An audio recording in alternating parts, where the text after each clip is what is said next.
Hey everybody, it's Jimmy from the DIY and Digital, and it's time for another layout update.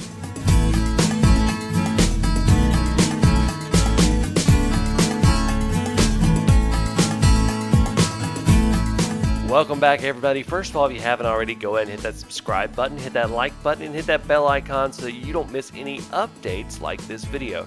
So I've been getting a lot of work done on the layout, and I figured I'd go ahead and show you guys, so let's go ahead and take a look. Alright, so here is what my layout looks like so far. I've been working on it a little bit, getting it neatened up a little bit. You also notice that shelf behind it's eventually going to hold a backdrop. So that's what's been going on. You can see some scenery and some more buildings in place. It's becoming to look a little bit more like a layout.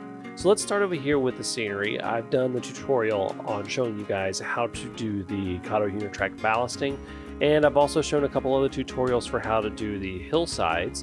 And you've also seen the tutorial on how to do the removable city blocks, and that's what's going in here. I got a couple more of those I have to build. So the town scene is starting to come along.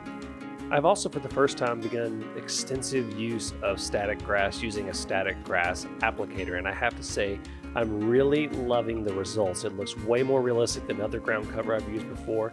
You can see right here in combination with the ballasting technique that I use on my Kato Unitrack, it really gives a realistic and natural look, and I'm really happy about that.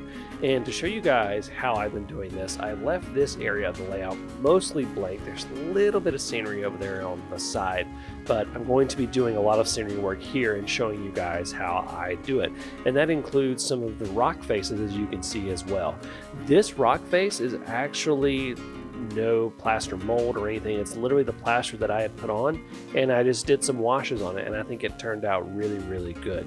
I've also really begun to start placing stuff for the industrial area. You can see I've started the road that is coming in, and the really special thing about the road is using joint compound, I was able to make a DIY grade crossing that actually turned out really well, and I'll be showing you guys how I do that as well.